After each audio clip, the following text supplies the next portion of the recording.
My name's Emily Murphy, and I have a podcast called Health, Hormones, and Done with Dieting. And when I went through Adam's boot camp, he showed me to clearly outline my customer journey and help make my podcast part of my business funnel. And then my business grew. So I can clearly look back at the months of accounting and see the difference after going through Adam's boot camp and the difference in dollar signs for sure. So he helped me rebrand my podcast and make it simple and easy. And I get on sales calls with potential leads, and they would tell me, I've listened to so many of your episodes now. And it was clear that my podcast is helping my audience engage with me, getting them on sales calls, and really making sure that they're hot leads before I talk to them. What's up, Pod Pals? It's your buddy Adam, and you are listening to Podcasting Business School. It's a show where I teach podcasters simple strategies to help you grow your audience and turn your podcast content into new clients. Today, we are doing a special audience Q&A episode, a little bit of tips for improving your podcast content strategy. It's been a really long time since I've done one of these, mainly because it requires a lot of editing.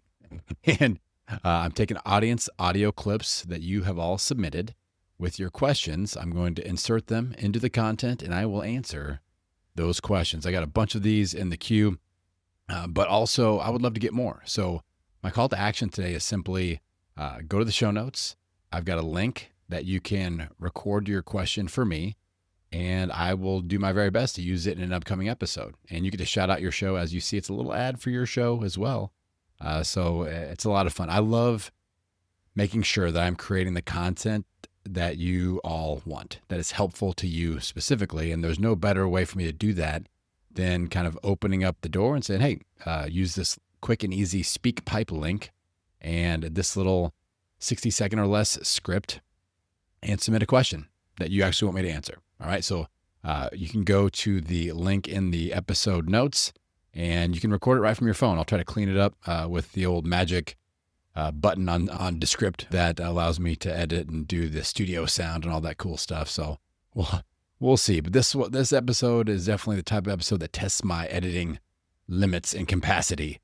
So we'll see how this goes. Hopefully you guys enjoy it as much as me. So I've got 4 questions that I've pulled out of the list that all the questions that were submitted.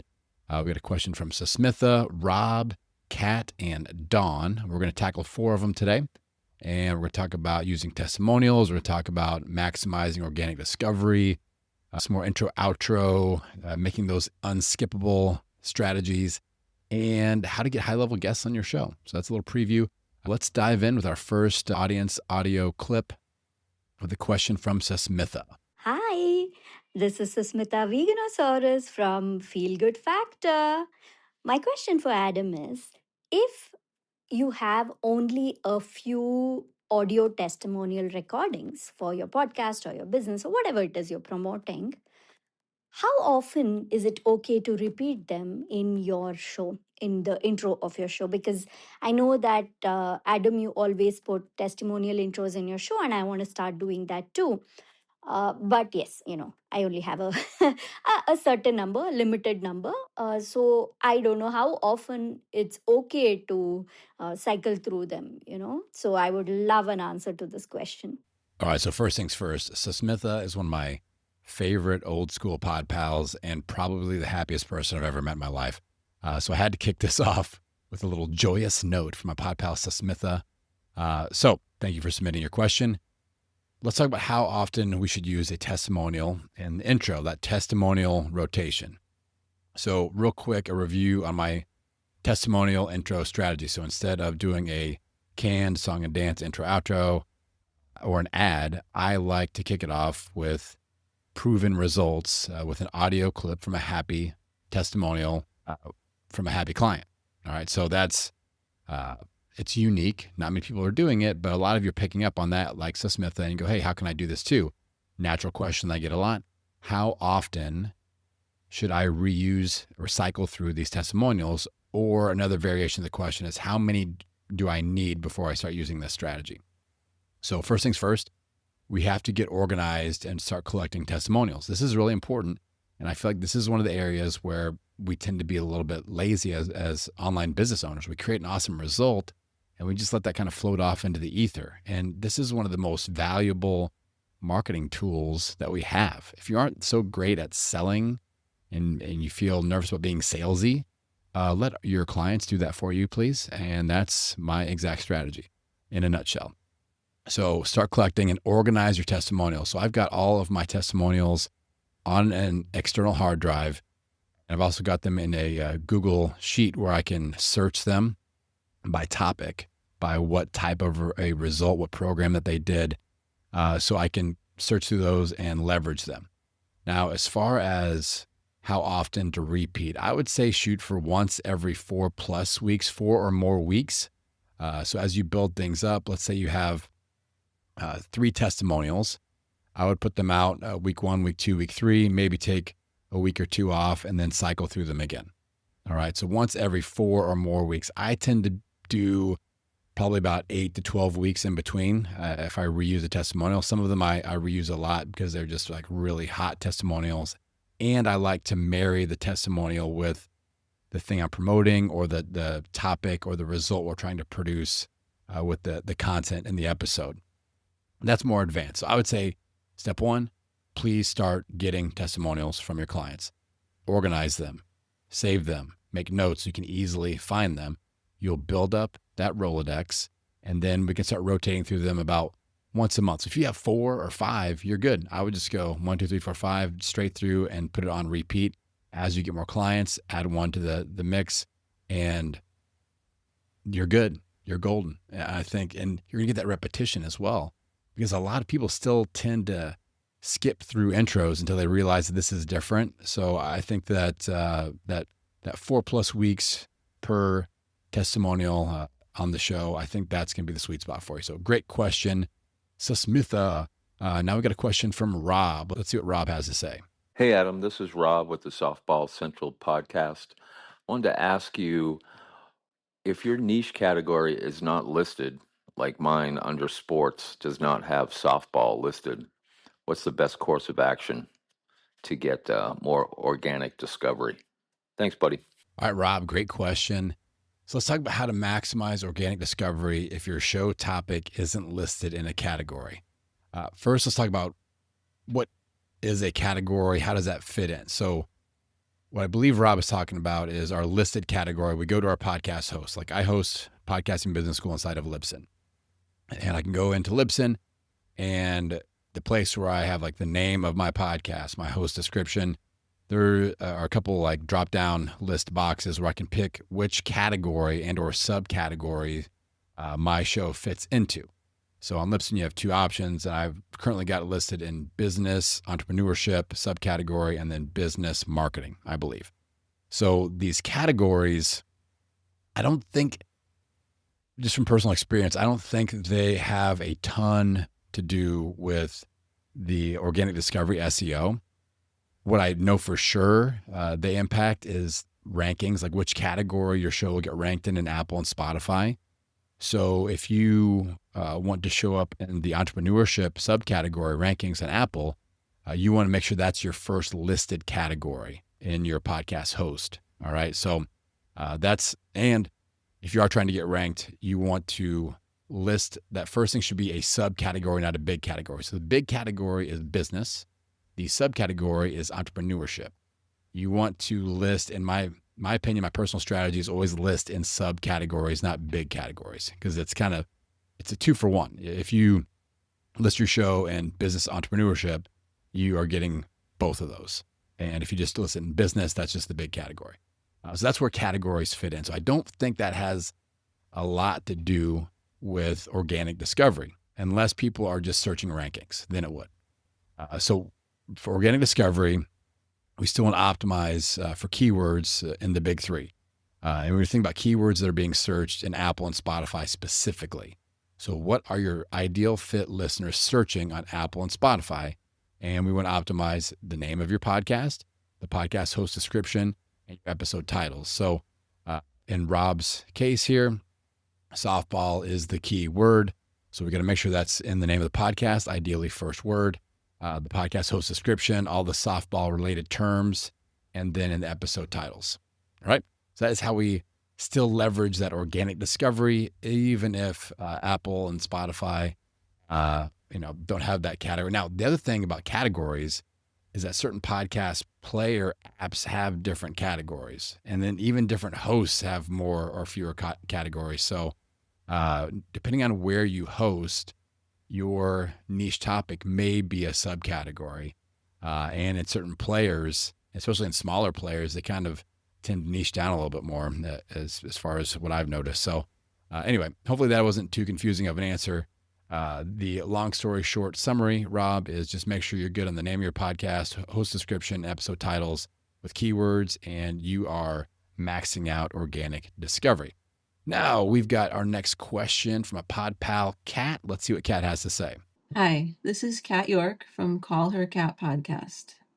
My question for Adam is, how can I create an effective, brief, and entertaining intro and outro for my podcast that includes essential information about my guests and my show without it sounding scripted or redundant from week to week? Kat, great question. I love this topic because I think that the intro and outro question and getting strategic around the intro and outro of our podcast, there's a lot of room for experimentation and optimization there because those are the most skippable parts of every podcast. Think about your own podcast listening experience as the user. Like my skip finger is strong, that 15-second forward, 30-second forward. If I hear that same song and dance, I'm going skip, skip, skip to my loo until the good stuff starts. All right. Getting through the 5 minutes of Joe Rogan ads or whatever happens at the beginning of most podcasts, the 39 different calls to action. So how do we get around that? How do we get around those most skippable moments?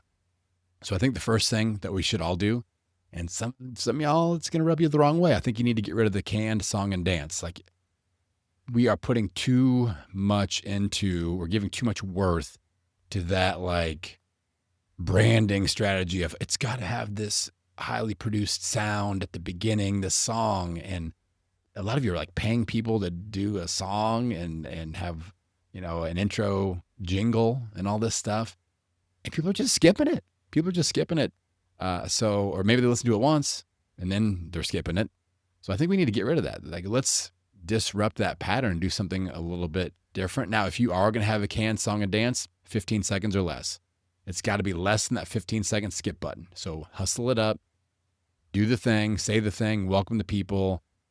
So if you're going to do it, I would make it 15 seconds or less if it's a canned song and dance intro. Now, something that's working, I know Kat does a lot of interview episodes, is that spicy clip intro. So the first thing they hear is something a little spicy, a hot take. And again, it's definitely less than 60 seconds. And then you get right into the episode. So maybe it looks like this. If you're doing interview episodes, you have that 60-second or less spicy hot clip intro into the 15-second or less song and dance that welcomes them to the show, and then the episode starts. That's something that I would look at doing. Now, if you're solo episodes, get right into it. I would do a live open and close. I know that freaks some of you out. Have a few little basic notes. I got my little live intro that I read, which is like 2 lines. I always have my 2 lines so I can just kind of spit it out correctly. Depending on how much caffeine I've had, sometimes, it ends up, I go rogue a little bit there. But I hear from you all. I hear this from you all specifically. Adam, I appreciate that you just get into it. And I don't have to work my skip finger too hard. I don't want that skip finger cramping up on my show. All right. I want you to sit back, listen to it, enjoy the entire audio experience. Obviously, earlier in this episode, we did talk about leveraging the testimonials in the beginning. Pattern disrupts in the intro and outro work well. Another outro technique that I like a lot that I'll have at the end of this episode is if you listen all the way through, you get a little surprise because you're going to get another audience clip where somebody recommended one of their favorite episodes. I love doing that as well. I don't always do that, but I'm spicing it up. I'm keeping you all on your toes. You got to listen to that full thing. You never know what little Easter egg golden nuggets are out there in the audio in podcasting business school. So I like doing things differently. How do we improve the user experience and do a little bit of a pattern disrupt? So those are just a few thoughts. If, bare minimum, I like the idea of just ditching the song and dance, get right into it, do a live read, open and close. and you'll get better and better and better. And don't feel like you have to be so produced and polished and have these taglines and all this stuff. Just your content, your audience will appreciate your content if it delivers value, period, end of story. So hopefully that helps. Kat, we got one more question here. We got a question from Dawn. Hi, this is Dawn from Unleash Your Freedom. Here's my question for Adam. Why do most people fail to get responses from high-level people? And what do the ones who succeed do differently? Thank you. All right, Dawn, thanks for submitting your question. I'm going to make an assumption here. I'm assuming we're talking about how to get high level or like large audience type of guests for your show. I think that's what you meant. So that's how I'm going to answer this one. So how do we get high level, large audience, fancy and famous people guests on our show? So if you've got an interview-based show, this is a strategy. Well, first things first, if this is an attempt to grow your audience, you got to know that this probably isn't going to grow your audience as much as you think. I just have to kind of put that asterisk in there. A lot of people get into podcasts and they go, oh, I'm going to interview big people with big audiences. They will share it out. I will scoop up their audience. I will grow my show. And these people aren't coming on your show for the most part to help you grow your audience. They are wanting to scoop up your audience and make it a part of their show. So that's just got to put that asterisk out there to keep it real. All right. So let's say we want to get these people with larger audiences onto our show, high-level guests, fancy, famous people. How do we get them on our show? Let me tell you what has worked for me in the past. And I'll use some examples from my health podcast and from Podcasting Business School, but there's a couple things that have worked a lot better than reaching out via email. The email for famous authors, actors, whatever, comedians, whatever, these people with large audiences, their email is usually got a gatekeeper that it's really, really hard to get through. So if you are going to reach out via email, make sure in the email title, it is very obvious that you are asking them to be on your podcast, that you aren't trying to sell them something. You don't want to be on their podcast. It's like invite to blah, blah, blah podcast, invite to be a guest on blah, blah, blah, the name of your podcast. That's probably what I would title the email. You could blast that out there and don't expect them to reply. What has happened for me, what's produced results, is I try to figure out the guest, their most active social media platform. Because a lot of times these people won't give up full control to somebody else. They won't completely delegate their most active social media platform. They will delegate some of them, but if one definitely seems to be their baby and their favorite one, they will be in the DMs. So we're going to figure out what that social media platform is, and we're going to reach out via social media. If that social media has a voice DM option, I would use that.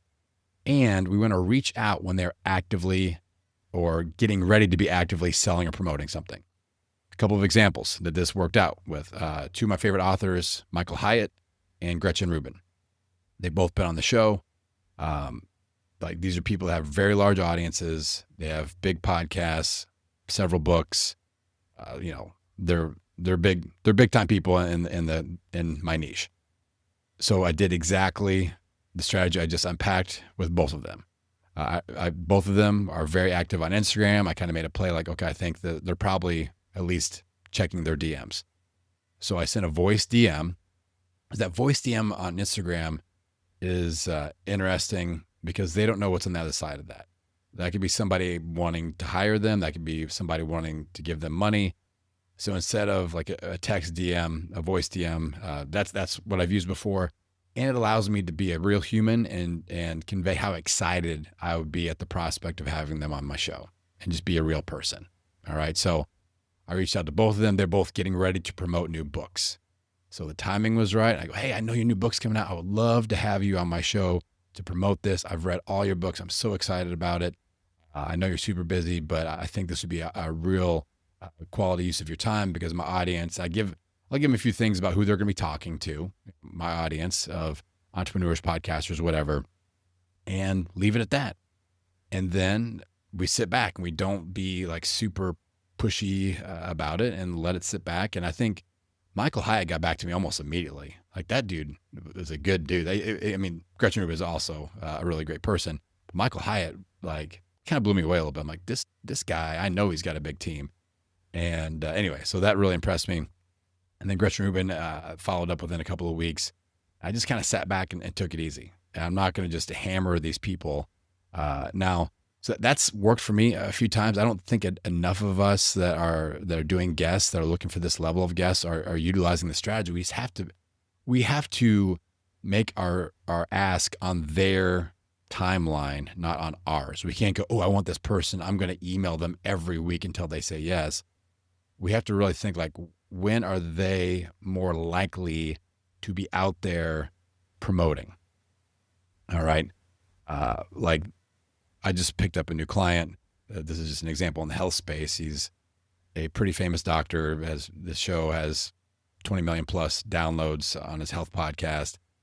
And he's just so busy, he doesn't even go on other podcasts until he is actively promoting a book or a new program. And then he kind of does them all. So that's just an example of me kind of being behind the scenes going, okay, these people are really busy. They got a lot of irons in the fire. They have large teams. They're doing a lot of things. Many of these larger people are not just podcast focused. Their media empire is really, really big. So if we can find that sweet spot of they're ready to be in that promotion window, and you got to be plugged in enough to the world and know when that is, that's the sweet spot. That's when we strike when the iron is hot.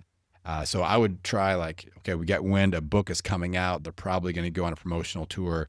Let's DM them. If they don't get back to me, I would probably reach out again, like right before when the book goes live or the first week, because they're going to be in heavy promotion mode. I'd reach out again. And then I'd give it a couple of shots there, and then maybe send an email as well. So that's the strategy. Don, I hope that has helped you out. Okay. So those are the 4 questions. I've got, I think about 5 or 6 more in the queue. We'll do another one of these in a couple of weeks. But I would love, my only ask today, my only call to action, I would love to get a few more of these questions from you all. So if you want to talk about podcast launch stuff, podcast monetization stuff, any of the questions I don't normally cover that you've like, I was always wondering what you would say to this question, fire away. All right. I've got the link. It's a SpeakPipe link in the episode notes. All right. You can go in there. There's a little script just to like help you make sure this isn't like a 5-minute thing. I needed it to be about 60 seconds or less, 90 seconds max, but 60 seconds or less would be great.